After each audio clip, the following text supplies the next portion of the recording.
Hey guys, Quintac here. I just want to kind of show you guys how I automated my Ender.io farming station with Growable Goodies on the Pughland TPM 1.7.10 mod pack. Uh, Basically, what we're going to do is we're going to use a RS NOR latch, which is just two droppers facing each other like so. We're going to put an item in the first slot. I'm using redstone. It doesn't really matter what item you use. Then we're going to take some insulated redstone conduit. We're going to connect it to the droppers.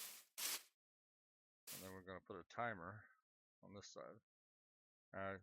Set your timer in ticks.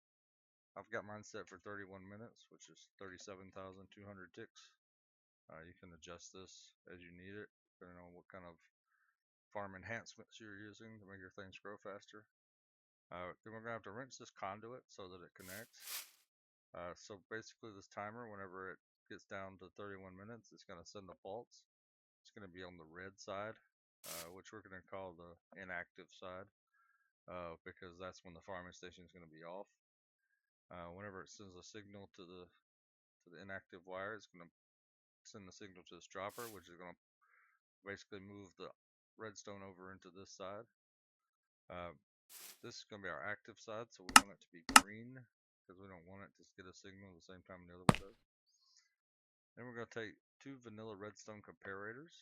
We're going to hook those up to the droppers like so. So right now, because there's a piece of redstone in there, this is getting a signal saying, hey, there's an item inside. And we're going to take some insulated redstone conduit. We're going to hook it up right there. We're going to right click those so that they connect. We're going to change this one to be only on the green side. That's the red side. Then we're going to take a redstone transmitter from RF Tools. We're going to hook that up right here. As you can see in Wayla, this is currently channel 4. Then we're going to take and right click here. And we're going to change this to be only active on the active side, which is green. So that way it'll transmit a redstone signal wirelessly whenever the green side gets a signal. So then we're going to take some more insulated conduit. We're going to run it over here. Then we're going to put a sequencer on it. I'm going to go ahead and wrench this and change it to green as well, because we only want it to get a signal when the green side is active. Don't hit that with your wrench. Then right click to open up the GUI. You'll see everything's black. We just want to enable the last block in the bottom right corner. And we're going to change this to be loop 4, which basically says whenever you get a redstone signal, then go ahead and do your sequence. And then if you don't get a redstone signal, then sit at this block and wait. We're going to set a delay of 20. This gives us about 1 minute that the thing will run before it sends the faults. You can play around with this. You may not need a full minute. Sometimes 30 seconds is enough. It just depends on the size of your farm. Then we're going to connect this up, wrench that, and change that to be green. So basically once it sends that pulse, it's going to go onto this side, which is going to make the dropper spit the item back over into the other side. Now, in order to make this clock not constantly run, even when it's doing the harvesting on the green side, we're just gonna run some cable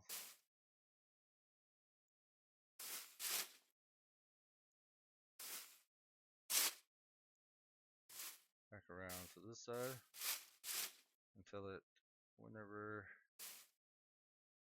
you're getting a green signal, to turn the timer off.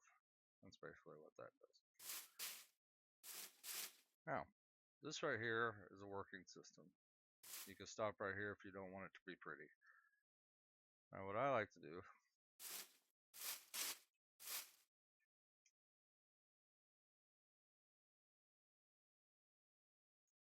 is make it a little bit more obvious about what's going on.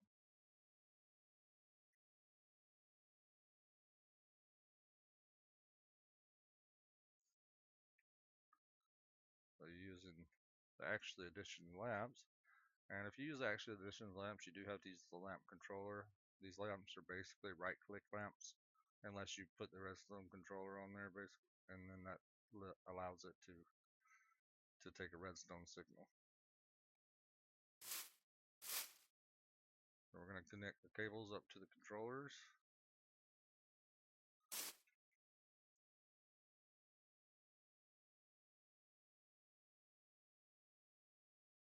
And wrench it.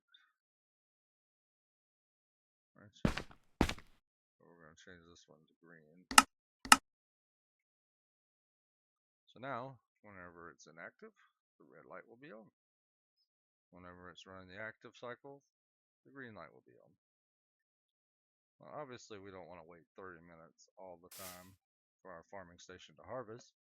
So what we're going to do is put a little piece of redstone cable right here up under the green lamps controller. We're going to wrench that side so it connects to the block there, and we're going to leave it red because we want it to be on the same channel as this. And then we're going to just put a button up under the green light. So anytime we want to force this thing to go into harvest mode, all we have to do is right click the button. So now it's in harvest mode. It'll run for a minute, and then it'll switch back to that mode.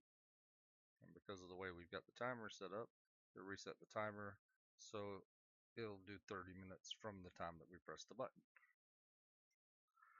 Now, obviously, we've got a wireless transmitter over here, but we need a way to receive that. So you're going to need a redstone receiver.